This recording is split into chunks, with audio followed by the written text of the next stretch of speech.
أصحاب الفضيلة حضرات المحترمين سادة العلماء والمشايخ وبالخصوص من الأسرة العريقة والنبيلة ذرية الشيخ محفوظ ابن حسب الله ابن عبد الرحمن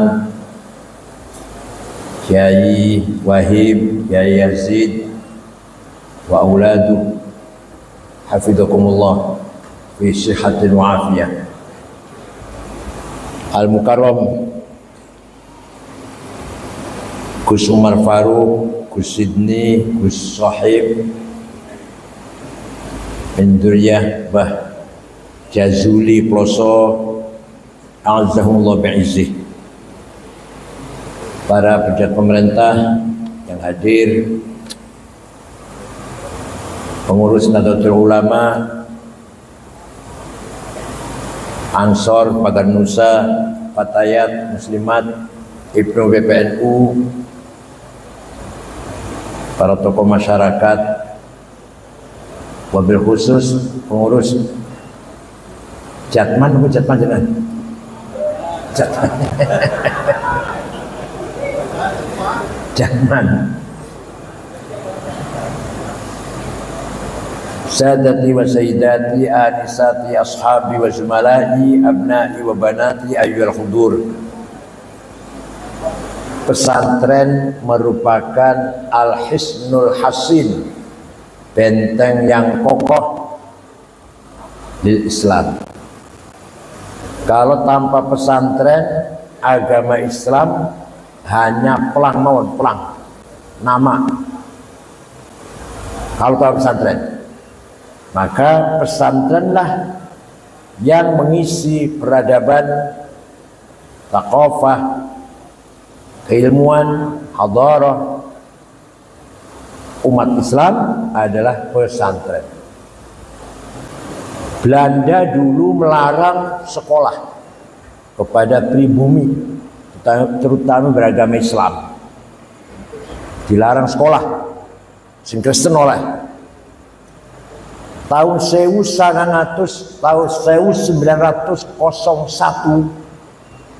Belanda membolehkan sekolah. Silakan orang Islam sekolah, silakan orang ini sekolah. Orang Muhammadiyah sekolah, para kiai malah haram sekolah. Akhirnya ringkas cerita, setelah merdeka Muhammadiyah sudah siap dengan keterampilan ilmu sosial, manajemen, organisasi, administrasi. NU dalam hal ini lemah, tapi ulumuddin, tafaqquh fiddin yang pegang ulama NU. Jasanya Muhammadiyah besar menjaga Islamnya atau imannya orang Islam yang kerja di kantor-kantor Belanda sehingga gak murtad.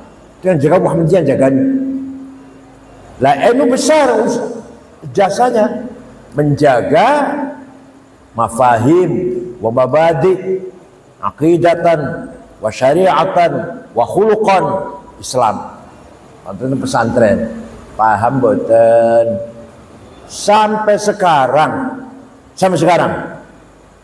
tempatnya tafaqquh fiddin ya pesantren. Sampai sekarang qiblatul thaqafah al-islamiyah ya pesantren, marja' lil as'ilah ya pesantren. Gone takon, gone pitakonnya masyarakat tentang agama, yo pesantren. Boten YIN, boten pesantren. Nggih boten. Ini luar biasa. Maka dalam pesantren ada 4 manhaj, 4 metode dalam mendidik putra panjenengan dengan 4 metode. Pertama, manhajut ta'lim, transfer of knowledge, menyampaikan ilmu kepada anak. dalam manhaj ta'lim. Ada yang tanya, apa ilmu pesantren masih ada gunanya? Masih ada gunanya tah ilmu pesantren? Kurang ajar banget sih, takutnya kurang ajar nih. Silahkan tanya di agama lain. Ada enggak misalkan contoh ilmu tajwid? Tanya pada gereja, bukan menghina, bukan nanya kok, bukan menghina, bukan. Romo atau pendeta, di sini ada nggak ya caranya mau coba Bible, idhar, idgham, ikhfa, iqlab, qalqalah, mad lazim, mad tabi'i. Tanya, silakan tanya. Gereja tanya, ada nggak ilmu itu? Gak ada. Yang ada cuma di Islam. Itu pun di pesantren yang masih dijaga. Kalau bukan Quran pesantren, walaupun sarjana Islam, dalil morak-marik tajwid. Jelas sekali bukan pesantren, jelas. Ceramahnya enak. Begitu mengeluarkan ayat Quran, morak-marik tajwidnya. Nah, kelihatan bukan pesantrennya. Gampang ya.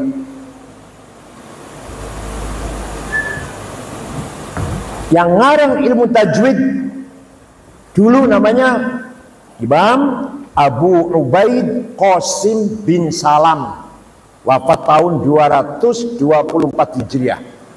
Jadi saat durungnya tahun 224 Hijriah belum ada ilmu tajwid. Tapi para sahabat mau Quran ya benar. Kita ini pakai ilmu supaya benar koyo macam sahabat, ngerti lho. Bisa kita pakai ilmu tajwid supaya baca Quran kita seperti bacaannya Rasulullah dan para sahabat. Pakai ilmu, dulu nggak pakai ilmu. Sekarang saya namanya Abu Ubaid Qasim bin Salam, bukan orang Yaman. Tenang. Orang guyon. Sehingga harokat fathah, dhammah, kasrah, fathaten, dhammaten, kasraten, tasdid, sukun. Imam Khalil bin Ahmad Al-Farahidi, bukan Al-Yamani. Kota Farah itu Afghanistan kalau sekarang. Tahun 170 Hijriah. Sehingga titik waktu zaman Kanjeng Nabi, zaman sahabat ada wonten titik kulo gak ada Quran zaman sahabat Utsman, fotokopi kulo gak ada. Orang iso tak waca. Titik kan betul wonten. Ba ta fa nun ya podo. Jim ha kha sama. Dal sama. Ro zai sama. Polos. Pertama ono titik tahun swidak kali. Yang bikin titik namanya Abul Aswad Ad-Du'ali tahun 62 Hijriah. Ya Allah, sekarang sudah ada titik, sudah ada harokat, sudah ada tajwid. Orang Kebumen baca Quran harus benar. Siap? Alah, orang siap orang. Masih innallahu wasingun ngalim masih. Orang Kebumen masih innallahu wasingun ngalim. Nggih, masih ngoten nggih. Ayo dicoba dirubah. Ayo dirubah. Purwokerto, Banjarnegara, Purbalingga, Kebumen, Kiai Sangit, Ngakil, masyaallah.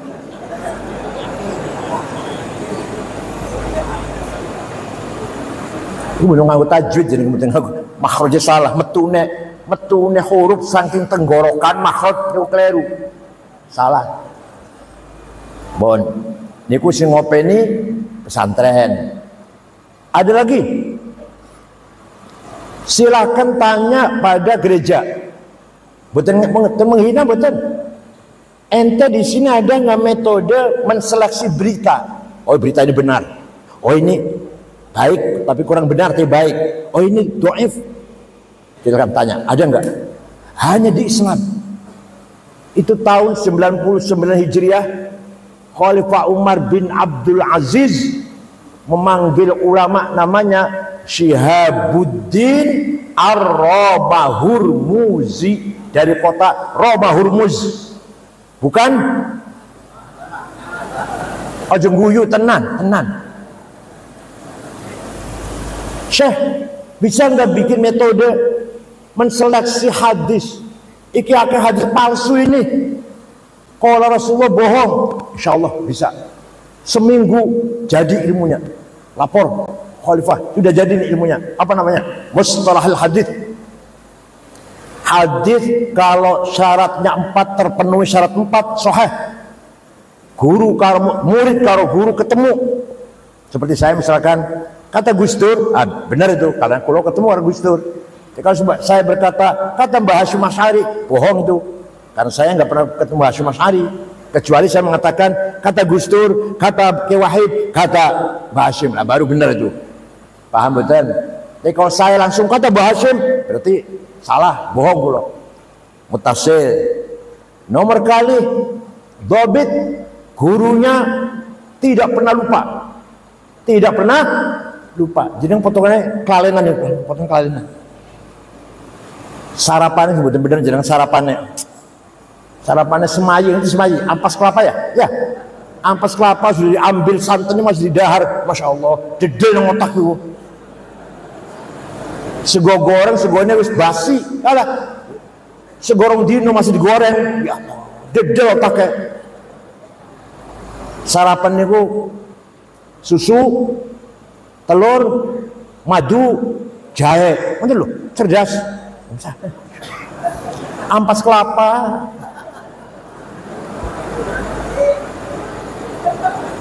Nah, nomor 3, si guru ini thiqah, bisa dipercaya, tidak pernah melakukan hal-hal yang tidak pantas. Bukan masalah dosa, bukan. Orang pantas, orang tahu. Orang pantas itu apa? Orang pantas ki nyolong sendal di masjid, orang pantas kan? Dan si guru ini orang tahu nyolong sendal masjid. Orang tahu selonjor sikile madhep kiblat, mengarah kiblat. Orang pantas itu. Sampai segitu. Nomor sekawan adil, baru sahih. Kalau kurang 1 syaratnya turun hasan. Kalau kurangnya 2 turun dhaif. Dhaifnya sebabnya apa? Maqtu', munqati', mauquf, mursal, mu'allal. Ayo orang gereja ilmu iku tanya. Jadi ngene maca Bible tuh, ada nggak ini sahih, ini hasan, ada nggak tanya? Betul wonten. Hai pesantren. Wonten malih. Orang tak cerita ilmu ini. Imam Syafi'i dapat surat dari Gubernur Abdurrahman Al-Mahdi. Gubernurnya itu namanya. Gubernur Mawaro An-Nahr. Transaksania Iran, Afghanistan, Asia Tengah itu namanya dulu namanya Mawaro An-Nahr. Sebelah sananya sungai. Dibaca isinya, Syekh, saya ingin paham syariat Islam dengan benar. Maka Imam Syafi'i segera memanggil muridnya, namanya Rabi' bin Sulaiman Al-Muradi. Sini Rabi' sini. Naktub ar-risalah, ambil kertas, ambil pulpen, ayo kita nulis surat. Balesi, jawabi pertanyaannya gubernur. Imam Syafi'i ngendikan, imla dikte, Rabi' nulis. Akhirnya suratnya Imam Syafi'i berjumlah 300 halaman. Itulah kitab Ar-Risalah. Pondok apa nih? Al-Huda harus baca risalah. Surat, satu surat. Suratnya Syafi'i kepada gubernur. Isinya biasanya, kalau saya terangkan 2 tahun. Ringkas mawon. Gubernur, kalau panjenengan pengen paham syariat Islam, pertama harus paham ayat-ayat Quran. Ayat Quran tidak sama. Ayo takut di gereja, ayat Bible sama apa enggak?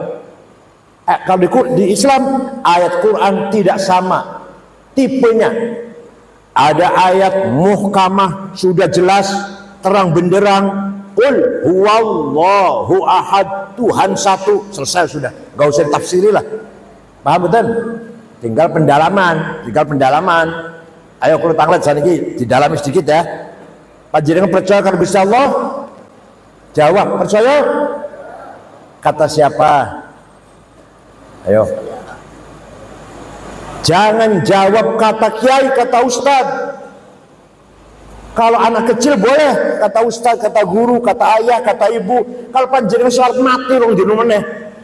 Masih katanya, masih jarene, jare. Gusti Allah ki ono, jare lu ya jare katanya. Jare Kiai Wahid. Enggak boleh. Setuan rong dino meneh mati masih katanya. Gusti Allah ada. Kata siapa? Kata saya. Kata siapa? Nah, gitu. Uyah rasanya piye? Uyah rasanya pripun? Kata siapa? Gula rasanya pripun? Kata siapa? Suami istri turu bareng enak betul? Kata siapa? Masa jare? Namanya akidah, namanya ikatan, akad nikah, ikatan laki-laki dan perempuan, akad jual beli, ikatan pembeli pemilik tanah dan yang membeli, sah sudah.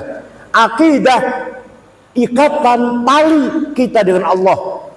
Jadi jangan katanya, kata saya, Allah itu ada. Paham? Oh, jangan katanya lu. Nomor 2 ayat mutasyabihah. Tadi namanya muhkamah, sekarang mutasyabihah. Ayat remeng-remeng harus ditafsiri. Aula mastumun nisa, suami istri duwe wudu senggolan batal. Kata Imam Malik kalau syahwat, kalau nggak syahwat nggak apa-apa.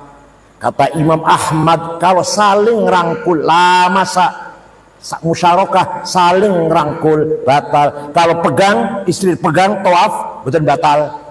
Betul ngerangkul betul, pegang tangannya tawaf bareng betul batal. Madzhab Imam Ahmad. Kata Syafi'i, nenek-nenek, kakek-kakek us gemeter, us bebuyutan, duwe wudu senggolan, ora sengaja, ora syahwat batal. Galak penuh galak Syafi'i.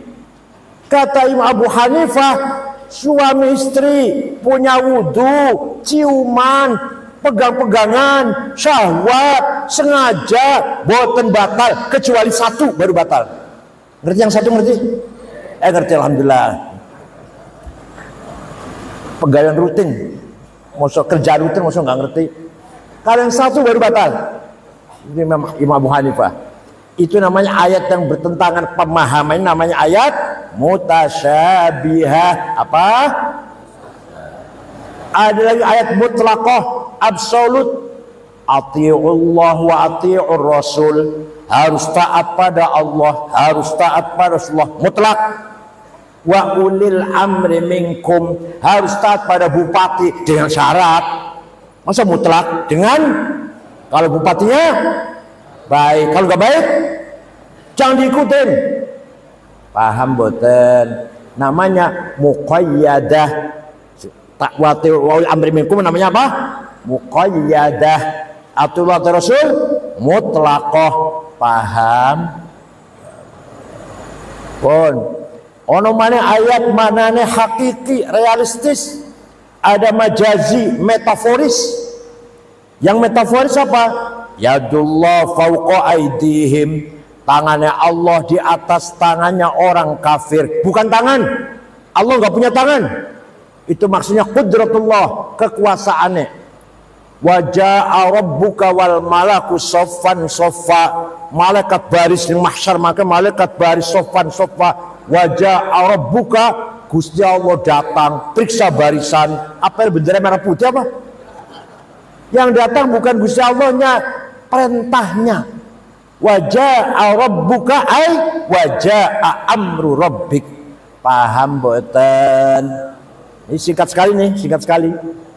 Nerinci rong tahun diajarkan bener, diajarkan dibaca ya ada salah atau usul fik, diajarin betul, diajarin ya. Jangan fikihnya, kalau fikih gampang, haram halal wajib makruh sunnah. Ini yang otak itu mikir. Ada lagi ayat perintah umum, ada perintah khusus. Aqimus shalah wajib siapa saja, kapan saja, di mana saja. Wa qatil ladzina kafaru, perangi orang kafir, enggak setiap saat, kalau lagi perang. Itu sama-sama fi'il amar, perintah, tapi beda. Kulu washrabu, makan dan minumlah. Wajib makan. Kalau nggak makan dosa gitu. Ya enggak seperti aqimus shalah, podo perintahin Al-Quran. Makan dan minumlah. Di sini sholatlah, di sini perangilah orang kafir. Siji umum, yang siji khusus. Paham boten? Ada lagi nasikhah dan mansukhah, yang mendelit dan yang didelit, yang dihapus dan yang menghapus. Kutiba alaikum idza hadara ahadakumul mautu in taraka khairanil wasiyah. Wong sing arep mati kudu wasiat, dihapus kalau ayat waris. Kalau dengan ayat waris, ajeng bagi-bagi waris dulu. Walhasil itu surat Imam Syafi'i kepada gubernur. Ayo diajari pesantren, ben santri otak kencer. Jangan hanya fikih, kalau fikih gampang. Sudah paham Quran, kata Imam Syafi'i, gubernur, belum cukup, harus juga hadis. Karena banyak sekali Quran hanya gelondongan, hadis yang merinci. Contoh, aqimus shalah, yuqimunas shalah. Quran tidak menjelaskan berapa kali sholat itu, namanya apa sholat itu, ada nggak di Quran? Sing jawab ono atau baca Quran jawab ono. Ada kan di Quran? Nggak ada. Quran nggak menjelaskan sholat itu 5 kali, namanya zuhur, asar, maghrib, isya, subuh. Ada nggak? Quran begitu ada nggak? Betul wonten. Sing jawab ono atau baca Quran. Paling-paling baca kulhu, falak, nas, al-fatihah, al-flamim, ayat kursi, 5 fis samawat, la ilaha illallah, Allah sallallahu Muhammad, tahlil berkat. Panjenengan baca Quran dari awal sampai akhir, gak akan ada ayat sholat itu 5 kali, namanya zuhur, asar, maghrib, isya. Betul wonten nih Quran. Padahal begitu penting sholat padahal. Cuma orang sholat rokok sakor, orang sholat, tapi nggak jelas di Quran. Adanya di hadis. Furidat alaikum khamsu maktubat az-zuhur wal asr wal maghrib wal isya wal fajr. Hadis diwajibkan kepada kamu sekalian 5 kali sholat zuhur, asar, maghrib, isya, fajar atau subuh. Quran betul betul. Jadi kalau nggak pakai hadis, nggak tahu berapa kali sholat dan namanya sholat. Kalau hanya Quran nggak tahu itu. Adanya hadis. Hadis pun ada mutawatir, mala yuhtamalu fihil kidbu wal khata', yang tidak mungkin salah, nggak mungkin bohong. Ada hadis masyhur, ada hadis aziz yang baik, ada hadis ahad individual. Ayo terus diajar seperti ini. Sudah paham bayan ilahi, penjelasan dari Allah Quran, paham bayan nabawi, penjelasan dari kanjeng Nabi hadis, belum cukup. Kata Imam Syafi'i dalam suratnya kepada gubernur namanya udah lupa sudah lali, akibat serapan semayi ampas kelapa. Yang dikirim suratnya gubernur namanya Abdurrahman Al-Mahdi, yang nulis surat namanya Rabi' bin Sulaiman Al-Muradi. Insyaallah jejal otaknya.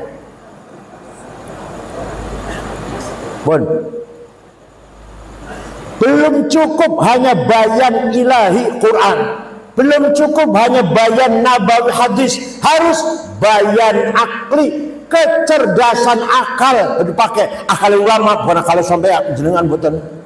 Akal ulama. Ya akal ulama kalau rame-rame menghasilkan keputusan namanya ijma, konsensus. Contohnya apa? Contohnya arkanus sholati sab'ata asyar, rukunnya sholat 17, bertakbiratul ihram, niat, berdiri bagi yang mampu, maca Fatihah ketika berdiri, ruku, tumakninah, i'tidal, sujud. Itu hasil akal ulama. Quran betul wonten, hadis betul wonten. Hadis betul wonten, arkanus sholati sab'ata asyar, betul wonten. Itu hasil produk akale ulama apa? Secara apa? Secara kolektif, rame-rame. Ijma. Tapi ijma itu sedikit. Yang paling banyak akal ulama individual, dewe-dewe. Kecerdasannya ulama tapi individual, boten mawi perkumpulan. Namanya kias, apa namanya?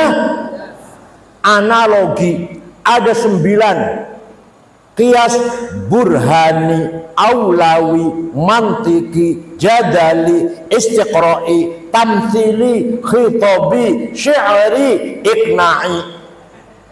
Yang akan saya terangkan 2 saja, yang 7 kalau saya lagi nanti. Kalau diundang lagi saya terangkan yang 7. Ini 2 saja. Qiyas aulawi apa? Wala taqrabuz zina innahu kana fahishatan wa sa'a sabila. Jangan mendekati zina. Jangan cedek-cedek. Apa bahasa Jepuna? Bahasa Jepuna apa? Cedek-cedek, perak-perak ya. Jangan mendekati zina. Haram, mendekati zina haram. Zinanya jawab. Haram merek-merek zina. Ya zinanya fabil aula, lebih-lebih. Betul. Namanya kias aulawi namanya. Coba kalau Bapak kias gimana itu coba? Kalau Bapak kias. Wala taqul lahuma uffi wala tadharhuma. Kamu jangan ngomong kasar kau ayah ibu, jangan bedak ayah ibu. Wes tak tempeleng wes. Orang sang ngomong kasar tempeleng aja ayah ibu ini. Ayo, kayak betul dulu. Ini Qurannya betul larang tempeleng, hindi larang ngomong kasar kau bedak. Orang no ayatnya ojo tempeleng ayah ibu. Orang no sing wonten ojo kasar, ojo bentak. Nengoten orang tua nggak usah dikasarin, taboknya aja udah. Boten kenging. Kalau bentak saja haram, kalau ngomong kasar saja haram, luwi fabil aula nempeleng atau mukul. Paham? Namanya kias apa? Aulawi. Nomor kali burhani. Ini burhani penting, burhani ini. Sabu-sabu haram apa halal? Wani-wani ngaramaken Quran wonten? Ayo. Panjenengan ngaramaken barang sing mboten jelas dosa itu haram, padahal halal, padahal dosa jenengan. Wani-wani ngaramaken ini Quran ini, hadis ini.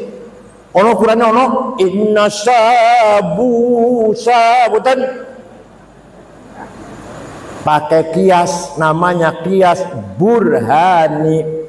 Hadza muskirun, iki barang memabukkan, namanya muqaddimah sughra, premis menor. Wa kullu muskirin khamrun, setiap yang memabukkan itu berarti podo karo khamr, namanya muqaddimah kubra, premis major. Wa kullu khamrin haram, setiap haram khamr iku haram. Di Qur'ane ono khamr haram, di sabu-sabu ono khamr ono. Wa kullu khamrin haram, namanya qaul syarih, legal statement. Maka fahadha haram, maka ini barang haram, namanya natijah shadiqah, positive conclusion. Paham boten?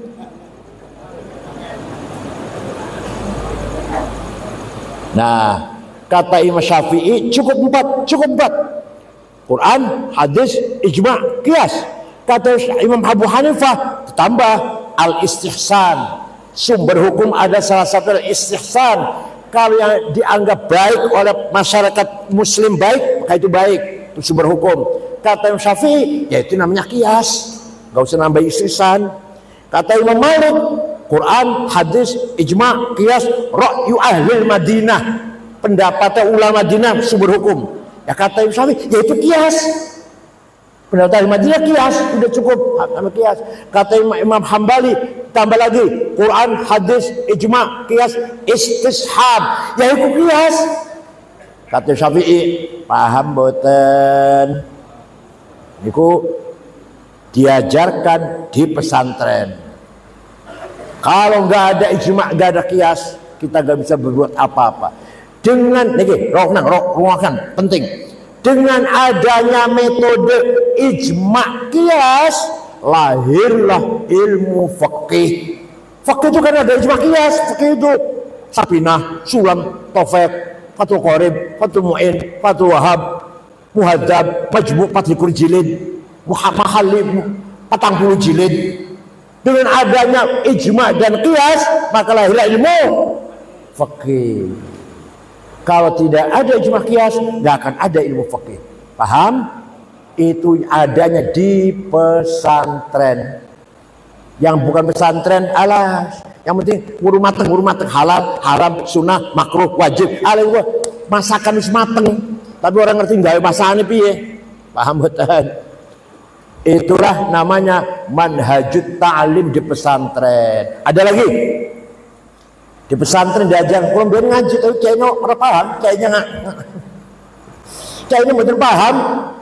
Zaidut tawilul abyad ibn maliki fi baitihi bil amsi kana muttaqi biyadihi sayfun lawahu fatawa fadhihi maqulatun ashrun sawa.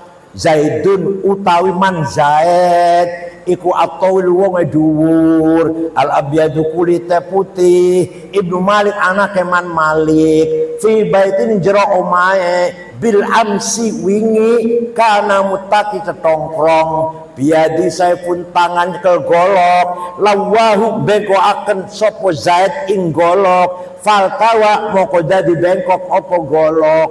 Gue ngajar sing kayaknya ngajar gitu, enggak paham. Ternyata Zaidun esensi, at-tawilu quantity, al-abyadu quality, Ibnu Malik relasi, fi baiti place, bil amsi time, kana mutaki posisi, biadi saifun to have, lawahu aksi, faltawa reaksi. Ya Allah, orang Cina udah paham. Contoh, panjang badai milih bupati, nggak usah bupati lah, orang enak. Badai milih ketua MU, siapa dia? Namanya Zaid. Siapa dia? Gus Dur, Pak Hashim Muzadi. Seperti apa orang seperti apa orangnya? Ya gemuk atau kurus, namanya quantity.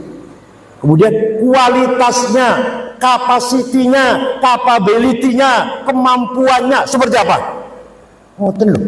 Setelah itu apa? Hubungannya Ibnu Malik, anak Imam Malik, apa relasi hubungannya dengan orang lain baik nggak hubungannya? Baik. Dia mondok atau keluar mana dia? Alumni mana dia? Di mana tadi itu? Di rumahnya tadi itu. Zaid di rumahnya. Gus Dur keluaran Irak, Mesir, Irak, Belanda, Gus Dur itu. Kalau Hashim Muzadi, Sarang, Gontor, Bangilan. Kalau saya beli Boyo, Krapyak, Mekah. Namanya place dan kapan, tahun berapa? Bil amsi wingi, tadi itu dalam berarti wingi. Karena mutak kita tongkrong posisi. Sekarang dia jadi apa? Sekarang jadi apa? Kita mau pilih jadi ketua PBNU. Sekarang lagi jadi apa? Yes, biadi saifun, tangannya ke golok to have. Dia punya kekuatan apa? Punya kekuatan dukungan sekian cabang, misalkan. Kemudian dengan kekuatan itu apa aksinya dia? Setelah beraksi apa reaksinya? Zaid bengkok akan golok aksi, faltawa goloknya jadi bengkok reaksi. Paham boten? Namanya kategori ten, esensi, quantity, quality, relasi, posisi, time, place, to have aksi dan reaksi. Paham? Ini namanya makulat dan asal agar milih seorang atau jenengan betul saya milih PB ketua NU. Arep milih mantu wis, boleh mantu. Siapa dia? Kualitas seperti apa? Ning di ngajinya atau di sekolah sejauh mana pinternya, dia bagus enggak hubungan dengan orang lain. Paham? Arep boleh mantu dulu. Nah, di zaman saniki yang muktamar NU ke kongres cabang duit. Gak usah siapa dia, kualitas gak usah wes, yang penting apa di bupati apalagi, siapa lagi? Pak Yazid duitnya kurang kalah. Sudah gak kepake sudah. Nah itu namanya kategori ten. Kata Imam Ghazali, barang siapa tidak paham ilmu ini tidak bisa dipercaya ilmunya. La thiqata bi ilmih. Itu ada dalam kitab Al-Mustasfa, Muqaddimah Al-Mustasfa. Barang siapa nggak ngerti ilmu gini nih, mantik, makulatul asyarah, la thiqata bi'ilmi. Kata Ghazali, kiai nggak ngerti ilmu mantik, nggak ngerti makulah, nggak dipercaya ilmunya, nggak berkualitas. Bukan saya, kata Ghazali dalam kitab Al-Mustasfa. Paham betul? Nah, kalau nggak berkualitas apa? Ya paling-paling mimpin segota lah, paling-paling polis. Mimpin segota, selawatan, di lapangan, konser, padang bulan, pada kaya Rino, itu aja saya nggak usah bahas ilmu lah. Paham betul? Ilmu kayak gini, ayo di pesantren harus digalakkan, Kiai Wahib harus digalakkan. Cari anak yang cerdas agar mendalami ilmu ini. Sampai jamu jawame, syukur watul usul, jamu jawame, mantiknya juga Mustasfa, Al-Manhul, semua usul fiqh yang otaknya cerdas. Ngoten nggih? Oh, itu namanya manhajut ta'lim di pesantren. Yang kedua, di pesantren ada manhajut tadris. Apa? Mengamalkan ilmunya. Praktikum, kalau jadi bahasa sekolah, mempraktekkan ilmunya. Bahkan dipimpin, diberi contoh oleh kiai. Santri ini nonton, melihat cara sholat kiai, takbiratul ihram, maca Fatihah, cara ruku'e, cara sujud kiai, ditiru oleh santri itu. Ini tadris namanya. Paham betul? Kiai kalau lagi marah seperti apa, cara marahnya. Kiai kalau lagi seneng seperti apa, piye senengnya. Kiai kalau lagi sedih susah, ono cobaan apa lah, piye susahnya. Kiai kalau ada tamu, gimana cara menerimanya? Bergaul dengan tetangga, seperti apa kiai itu? Kiai ini kawin mana? Piye cara kawin mana? Paham? Ini namanya manhajut tadris namanya. Apa namanya? Manhajut kaya sahabat ningali Kanjeng Nabi, sak kelakuan Kanjeng ditiru. Cara sholatnya, cara wudhunya, cara melakunya, cara adabe melaku, adabe lungguh, adabe dahar, adabe sare, masya Allah. Nah, santri gitu, niru takbir piye kayak cara takbiratul ihram, niru ditiru. Piye carane kiai sholat, piye cara nerimo tamu, piye carane bergaul karo tetangga, karo konco, piye cara ngadepi pemerintah. Nah, namanya manhajut tadris. Apa namanya? Beda dengan sekolah. Pas sekolah guru datang selesai sudah ngajar dia pergi, terserah mau murid mau niru saya mau enggak terserah, enggak usah ditiru lah guru itu. Ini betul. Guru SMP SMA dulu. Masa santri murid harus niru dia, niru betul. Mereka di pesantren niru. Namanya manhajut tadris. Yang ketiga, manhajut ta'dib. Manhajut apa? Disiplin. Masya Allah. Manusia itu diberi perangkat oleh Allah supaya bisa membangun peradaban, membangun kemajuan. Diberi perangkat 3 hal. Berapa? 1. Al-quwwatun natiqah, the power of intelligence, kecerdasan otak. Santri kudu hafal alfiyah, kudu hafal Quran sekian juz, kudu hafal nazum-nazum yang lain. Ini dalam rangka mencerdaskan akalnya. Wes, dengan akal itulah ilmu maju. Nah sekarang ilmu teknologi mencapai puncaknya sepanjang sejarah manusia. Semenjak Nabi Adam baru ada sekarang yang namanya AI, yang namanya YouTube, Google, baru ada sekarang. Sejak Nabi Adam. Kami adalah Laskar Sabila, pecinta wali songo dan para anbiya, pewaris peradaban Islam di Nusantara hingga berkibar bangsa Indonesia. Kami perisai para ulama, sepenuh hati korbankan jiwa dan raga. Bila nanti tertulis jihad pilihan kami, sahih bela